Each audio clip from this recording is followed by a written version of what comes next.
Y'all know I watch these birth rate trends, and these numbers have impacts that are far outside of just being numbers. Empty classrooms, silent halls, Taiwan's declining birth rate forces schools to close. I'm watching this and I know what is going on in our states as well, in the United States as well. So I'm wondering what states are going to be bulldozing schools. I really do wonder, especially with the way they are pushing teachers out of schools, the way they are forcing women and girls to flee their states. I am wondering when they will have to start bulldozing schools here in the United States. Let's talk about Taiwan, though. In the courtyard of the Chongqing private high school, desks and chairs are piled high like a monument or an unlit bonfire. Mounds of debris cover the play area as two construction workers pull more broken furniture from empty classrooms, throwing them towards a pickup truck. The Central Taipei private school closed in 2019 after failing to reverse financial problems caused by low enrollment and was sold to developers. The school was an early victim of a problem now sweeping across Taiwan's educational institutions. Decades of declining births mean there are no longer enough students to fill the classrooms. Like much of East Asia, Taiwan is struggling to achieve the replacement rate needed to maintain a stable population. That rate is 2.1 babies per woman, but Taiwan hasn't hit that number since the mid 80s. In 2023, the rate was 0.865. Now, I circled this in yellow because this is another article headline. It says South Korea think tank suggests girls start school earlier to raise the birth rate. They are doing everything outside of listening to the reasons why women are opting out. They are now starting to target girls in South Korea. Demographers and governments fear looming economic crises caused by a growing elderly population without enough working taxpayers to support them. In Taiwan, the impact of shrinking generations has already started affecting military recruitment and is now flowing into enrollments at schools and universities. Between 2011 and 2021, the number of students in Taiwan's primary and junior high schools dropped from 2.3 million to below 1.8 million. Wow. Mrs. Lai lives in Taipei City and has a 22-month-old, but intends to stop there. The cost of childcare is now high in both time and money. It's difficult to consider a second child without increasing salary levels and reducing working hours. I focus on the quality of life for myself as well as my baby.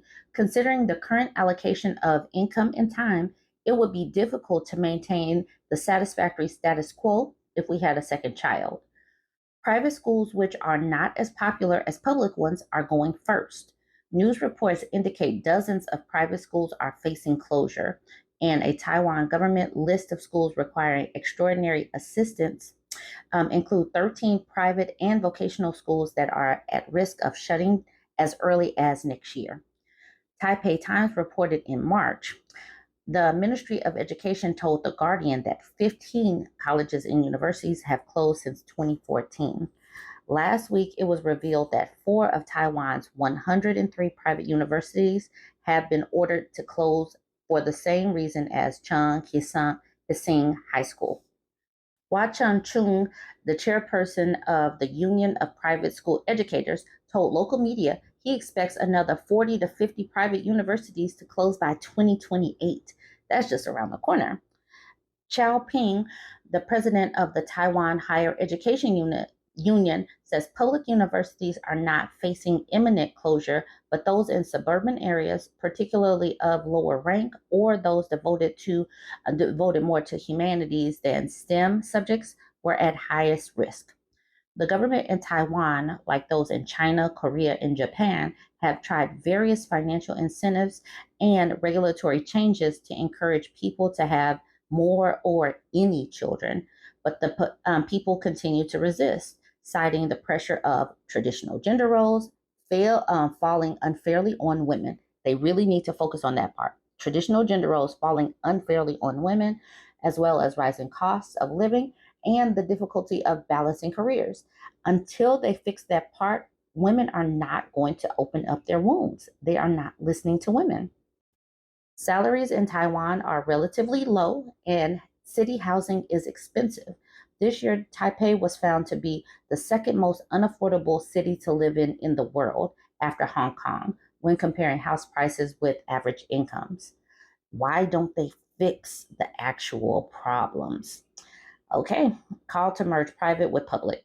The parts of Taiwan with the higher birth rates tend to be the areas with the lower cost of living that are still close to the capital. Regions with generous local subsidies, like the outlying islands, or places that have better employment opportunities and community services, like Hisin Chu County.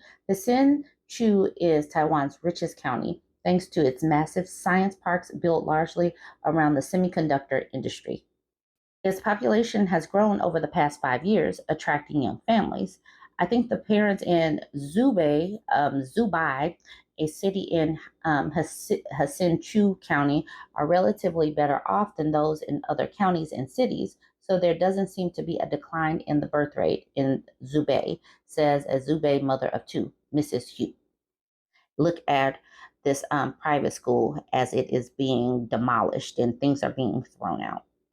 Fu Ji Lin, Director of Academic Affairs at the Jiafeng Elementary School, says many junior high schools in Zubei are overcrowded, and parents are so nervous about securing a place they are trying to pre enroll children while they're still newborns.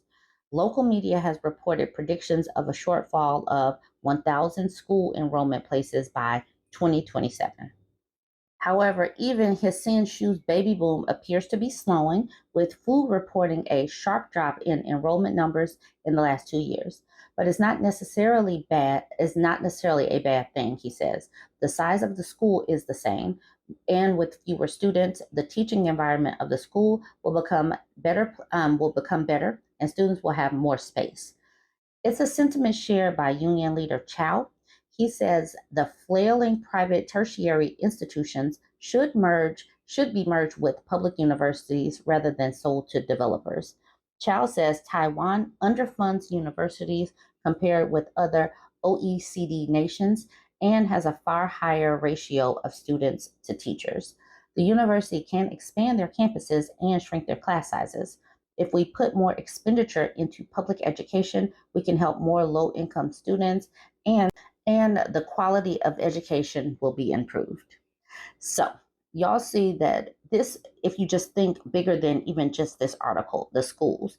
So, the schools will not be as necessary. That means that, back to school supplies and clothes are not going to be sold as much. So, GDP in many areas will go down. The housing will suffer. People will not be making as much money, spending money on housing. This will reverberate throughout the economy. And people globally really need to be watching this, but they will not focus on the real sticking points. They're sitting up here talking about the schools. They can talk all about the schools. They can talk about these things, but until they stop putting all of the child rearing, all of these gender roles, these strict gender roles on women, women are going to keep opting out. And the cost of living, people have to work and eat, and if they're barely surviving with 0 kids or 1 kid, it is not going to make them have another kid.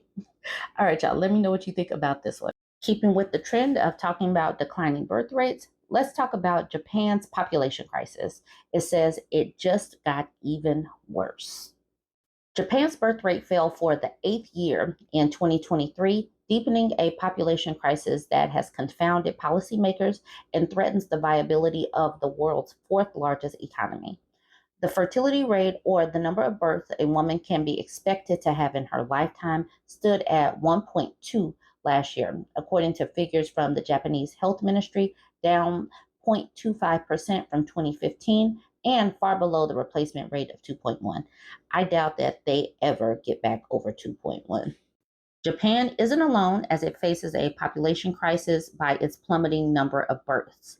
East Asia is at the bottom, with Japan at 1 births per person, Taiwan 0.85, and South Korea at 0.72, all struggling to reverse this trend. Now, this is Japan's births, births and marriages. As you can see, they are both dropping like crazy. And since Japan doesn't really have births outside of marriages, they have to watch this side by side, because if people aren't getting married, that means that people are not having babies. And both of these numbers are dropping dramatically. Women are saying, get someone else to do it. Combined with a rapidly graying workforce and relatively low immigration, these populations face higher dependency ratios and increasing pressure on public services and pension systems, straining their economies. Only 727,277 children were born in Japan last year. That was a drop of over 43,000 kids since 2022, the lowest figure since Japan started recording statistics in 1899, according to the local news agency NHK. Now, this graph is very interesting. And if you look at the bottom, the numbers are in the millions. So even though these bars might not look that dramatically different, these numbers really represent big number changes. So the black is the men, the red is the women. And up until like the part that says 50 to 54, there are way more males than females. So these gender ratios are so jacked up that the majority, like a good chunk of men, will never ever pair up with a woman. And so, what is happening with these men, that there are so many more males than females up until the age range of 50 to 54. And then women start really outnumbering the men by a lot. If you were to go to this actual article, you can click to see the actual numbers. But after the 50 to 54 range, all of these numbers are bigger for women. So these men are dying much younger than the women. And as you can see, like, it's pretty dramatic what goes on in the 60 and older age brackets, where there's dramatically more women than men. So even from this, it just shows me that women live so much longer, even when they are not married, than the men. These men are dying younger than the women, and they live a very, very long life in Japan. Okay, so back to the article. The number of marriages also took a hit. The health ministry reported there were just 474,717 last year, a decrease of 6% since 2022. This was the lowest number of newlyweds since the end of World War II. Less than 3% of Japanese children are born outside of wedlock. Therefore, marriages have a strong impact on the number of births in the country. Prime Minister Fumio Kishida has made increasing Japan's birth rate a major priority. Last year, he instructed his cabinet to earmark 25 billion in childcare funding over a 3-year period. Kishida also said he hoped to double the national childcare spending within a decade. Local governments are introducing their own initiatives to encourage couples to start families. Municipalities have for some time been organizing community matchmaking events, but the Tokyo metropolitan government is set to go a step further by launching a dating app. We talked about that in in another video, where yes, they are launching a government-funded dating app. And it's like, yes, let's not worry about the things that women are saying as far as these traditional gender roles and the cost of living and the how much they have to work in these countries. No, let's not address that. It's all because they can't match up and go on dates. That will solve it. The app will require prospective matches to provide documentation of their single status, as well as sign a letter confirming they are willing to tie the knot. And that is how the article ends. And we're going to end it there. And I am wondering, do you think that this will help turn around their population crisis issue? I think not. I think that they need to address these gender roles that women are pushing back against, because women in these countries and many countries globally are expected to do the lion's share of all of the caretaking. And the women in Asia and these Asian countries have to do all of the elderly care for their families and their in laws. Why would a woman who has choices sign up for that? Anyways, y'all jump in the comments. Let me know what you think about this. Don't forget to like, comment, and share.